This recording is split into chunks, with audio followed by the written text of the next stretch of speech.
جب پیدا ہو رہا ہے ابھی اس کا اختیار نہیں ہے، پیدائش پہ اس کا اختیار نہیں ہے، لیکن جس وہ دار فانی سے رخصت ہوتا ہے وہ اس کے اختیار کے ساتھ، سمجھ رہے ہیں؟ تو یہی وجہ ہے کہ جس وقت اللہ رب العزت نے تخلیق فرمایا اس کائنات کو، تو اس کے ساتھ ساتھ اس کے قانون بھی تخلیق فرما دی، یعنی پیدائش سے لے کے موت تک اور اس کے بعد کے معاملات بھی۔ لیکن ابھی صرف اتنی ہی بات کروں گا کہ پیدائش سے لے کے موت تک کے تمام معاملات بتا دیے کہ کس طرح سے کیا عمل کرنا ہے۔ اور ہر پیدا ہونے والا بچہ دین فطرت اسلام پر پیدا ہوتا ہے، چاہے وہ ہندو کے گھر میں پیدا ہو، چاہے وہ عیسائی کے گھر میں پیدا ہو، چاہے وہ یہودی کے گھر میں پیدا ہو، یا کسی اور مذاہب والوں کے پیدا ہو، چاہے مسلمان کے پیدا ہو، اس کا دین اس وقت اسلامی ہوگا۔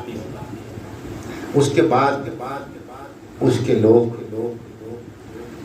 اس کو اپنی رسومات کے مطابق ڈھال لے گا، اپنے مذاہب کے مطابق تبدیل کر لے گا، جو جس کی رسم ہوگا اس حساب سے اس کو تبدیل کر لے گا۔ لیکن پیدا وہ دین فطرت پر ہوتا ہے، دین فطرت ہے اسلام، کیونکہ اللہ کے نزدیک میں اس کا کوئی حصہ نہیں، یہ بات یاد رکھنی چاہیے۔ تو ہمارا جو دین ہے وہ رب کا عطا کیا ہوا دین ہے، آفاقی دین، کسی نے دنیا میں نہیں بنایا ہے اس کو۔ جب رب کا عطا کیا ہوا ہے تو اس بنی نوع انسان جس کی پیدائش ہو رہی ہے، آج تک ہو رہی ہے، اس کی ہدایت کے لیے اللہ تعالیٰ نے اپنا قانون بھی وضع کر دیا، اور اس قانون کو کتاب کی صورت میں قلم بند کر دیا۔ 104 صحائف اور کم و بیش 1,24,000 انبیاء مبعوث فرمائے اس انسان کی ہدایت کے لیے، جو انسان آج بھی موجود ہے۔ پھر لوگوں نے اپنے طریقہ کار کو اختیار کرتے ہوئے دین کو تبدیل کرنا شروع کر دیا، مذہب کو تبدیل کرنا شروع کر دیا، اور اس تبدیلی کے سبب سے بڑا بگاڑ ہو گیا، اس تبدیلی کے سبب سے بڑا بگاڑ پیدا ہو گیا، اور لوگوں نے بنیادی دین اور حقیقت کو چھوڑ کے مروجات میں الجھ گئے اور مسلمانوں کو بانٹ کر رکھ دیا، مسلمانوں کو تقسیم کر کے رکھ دیا۔ وجہ اس کی کیا ہے کہ اس بنیاد سے جو اللہ نے بھیجی اپنے صحائف کے ذریعے، اور ان صحائف کی وضاحت کرنے والے انبیاء مبعوث فرمائے، ان کے پیغام کو ترک کر دیا، اور ان کے پیغام اور ان کی بات پر اپنی بات کو افضل جانا، یا اپنی رائے کو اس سے بہتر جانا۔ لیکن میں بتاؤں، مجدد الفسانی رحمۃ اللہ تعالیٰ الف ہزار دوسرے 1000 سالہ مجدد، دوسرے 1000 سالہ مجدد الفسانی، بہت بڑا نام ہے اور بہت بڑا کام بھی ہے۔ آج تو کام چھوٹے چھوٹے ہیں، نام ختم ہی نہیں ہوتا، جو شروع ہوتا ہے وہ چلتے ہی چلا جاتا ہے، اور جب کام کی باری آئے تو کام کچھ بھی نظر نہیں آتا۔ ان سے ان کے ایک مرید نے پوچھا، حضور مجھے کچھ نصیحت فرمائیے، حضور مجھے کچھ نصیحت فرمائیے۔ تو آپ نے فرمایا 2 باتیں یاد رکھو، کبھی خدا بننے کی کوشش نہ کرنا اور کبھی نبی بننے کی کوشش نہ کرنا۔ سب چوک گئے جتنے لوگ تھے سننے والے، سب چوک گئے جتنے لوگ بھی تھے سننے والے۔ کہنے لگے حضرت کون ایسا شخص ہے جو خدا بننے کی کوشش کرے، اور خاص کر مسلمانوں سے، اور کون ایسا شخص ہے جو رسول بننے کی کوشش کرے؟ کہاں جہاں تک تمہاری سوچ اور پہنچ ہے وہاں تک تو یہی جواب ہوگا، لیکن اگر اس کی گہرائی میں اتر جاؤ گے تو اسلام کی گہرائی میں اترنا لازمی ہے۔ اگر اس کی گہرائی میں اتر جاؤ گے تو پھر تم پر حقیقت آشکار ہو جائے اور تم پر وہ راز افشاں ہوں گے، وہ راز کھولیں گے تم پر جو نہ سمجھنے کے سبب سے آج تک تم اس حال میں رہے ہو۔ کہا حضور سمجھائیے حضور، یہ تو بڑی اہم بات ہے۔ کہا اللہ رب العزت جو ہے جو چاہتا ہے وہ کرتا ہے، اور جیسا اس نے چاہا ویسا ہو بھی گیا۔ اگر بندہ یہ چاہے کہ جو میں چاہتا ہوں ویسا ہی ہو، اگر ایسا نہیں ہو تو میں مانتا نہیں اس کو، تو یہ خدا نہیں بن رہا تو اور کیا کر رہا ہے؟ یہ خدا نہیں بن رہا تو اور کیا کر رہا ہے؟ صرف خدا کی صفات میں ہے یہ کہ جیسا وہ چاہے اور جو وہ چاہے وہ ہو، اور کسی کی صفت میں یہ نہیں ہے۔ تو اگر کسی نے یہ صفت اختیار یعنی کرنے کی کوشش کی تو اس کو در حقیقت اس نے خدا بننے کی کوشش کی، اور یہی تباہی کا باعث ہے۔ اور آج جو تباہی آ رہی ہے اسی وجہ سے آ رہی ہے۔ زبان سے تو کوئی بھی نہیں کہتا کہ میں خدا بننے کی کوشش کر رہا ہوں، اپنے ایکٹ سے ظاہر کرتا ہے ارے میری مرضی کے خلاف ہو گیا، میں تو نہیں مانتا، میں مانوں گا ہی نہیں۔ تمہاری مرضی کیا ہے؟ اصل مرضی تو اس رب کی مرضی ہے۔ تو ایک وقت تک وہ تمہیں ڈھیل دیتا ہے، اس دین کے بعد وَإِنَّ بَطْشَ رَبِّكَ لَشَدِيدٌ، اور بے شک تیرے رب کی پکڑ بہت شدید ہے، اور جب وہ پکڑ آ جاتی ہے تو کوئی چھڑانے والا چھڑا نہیں سکتا، کیونکہ صرف اسی کی مرضی چلتی ہے، رب العزت۔ بات سمجھ میں آئی؟ کہاں حضور اب تو سمجھ میں آ گیا۔ تو اسی طرح اسلام بھی گہرائی میں اترنے کا مزہ ہے کہ گہرائی میں اترتے چلے جاؤ اور بات کو سمجھتے چلے جاؤ، اپنی دنیا کو اور زندگی کو سنوارتے چلے جاؤ۔ حضور رسول کا معاملہ یہ بھی سمجھا دیجیے کہ رسول بننے کی کوشش نہ کرنا۔ تو ہم میں سے دو جس پر مسلمان کا اطلاق ہوتا ہے وہ تو کبھی بھی رسول بننے کی، یہ بات یاد رکھیں، جس پر مسلمان کا اطلاق ہوتا ہے، جو مسلمان کہنے کا لائق اور مستحق ہے، وہ تو کبھی بھی رسول بننے کی کوشش نہیں کرے گا۔ ہاں یہ بات بھی سمجھ لو، تمہاری ذات سے اختلاف ہو سکتا ہے، لیکن اگر کوئی رسول کی ذات سے اختلاف کرے تو وہ دار اسلام سے خارج ہے۔ جو رسول سے اختلاف کرے، رسول کے اقوال سے اختلاف کرے، رسول کے پیغام سے اختلاف کرے، وہ دار اسلام سے خارج، ویسے بھی کافر اور مشرک۔ تو اگر تم نے یہ چاہا کہ جو میں کہہ رہا ہوں بس وہی چلے، اس کے علاوہ کوئی بات نہ چلے، تو تم نے وہی کام تو کیا، رسول بننے کی کوشش تو کی۔ ایسا ہی ہے نا بھائی، تم نے رسول بننے کی تو کوشش کی، اور کیا کوشش کی؟ کیونکہ صرف یہ تو خاصہ ہے رسول کا یا نبی کا کہ ان کی بات سے اختلاف نہیں کیا جا سکتا، کیونکہ وما ینطق عن الہوی، یہ تو اپنی طرف سے کچھ کہتے ہی نہیں ہیں، جو بھی کہتے ہیں وہ رب کے حکم سے کہتے ہیں۔ بات سمجھ رہے ہیں؟ یہ انسان کی زندگی گزارنے کے متعلق بات کر رہا ہوں کہ آج ہم سمجھتے ہیں اس دنیا میں گھوم پھر رہے ہوتے ہیں، اور گھوم پھر کر ایسے معاملات کر رہے ہوتے ہیں، ایسی باتیں کر رہے ہوتے ہیں کہ بظاہر نہ ہم خود سمجھ رہے ہوتے ہیں، لیکن ایکٹ ہمارا سارا وہی ظاہر کر رہا ہوتا ہے۔ تو پھر ایسا اسلام لانے کا کیا فائدہ؟ ایسا ہی ہے نا بھائی، ایسا اسلام لانے کا کیا فائدہ؟ اس میں حقیقت سے آشنا ہونا۔ تو اسلام نے اسی لیے فرمایا اللہ نے کہ اللہ نے دین تو پسند کیا اسلام کو، اور پھر کہا اے ایمان والو، یعنی وہ ایمان لانے کے بعد مسلمانوں سے کہا جا رہا ہے، مومن سے کہا جا رہا ہے کہ پورے اس میں اسلام میں داخل ہو جاؤ، پورے اسلام میں، یا ایھا الذین آمنوا ادخلوا فی السلم کافہ، اے ایمان والو پورے اسلام میں داخل ہو جاؤ۔ تب پورا اسلام میں داخل ہونا کیا؟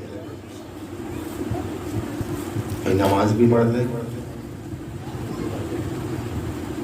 جیسے الغناء اشد من الزنا، گانے باجے جو ہیں وہ زنا سے زیادہ بری چیز ہے، حدیث نبی صلی اللہ علیہ وسلم۔ قرب قیامت یہ عام ہو جائے گا، لوگوں کو معیوب نہیں لگے گا، اپنے گھروں میں چلائیں گے، گاڑیوں میں چلاتے ہیں، گھروں میں چلاتے ہیں، موبائل میں ٹونس لگاتے ہیں،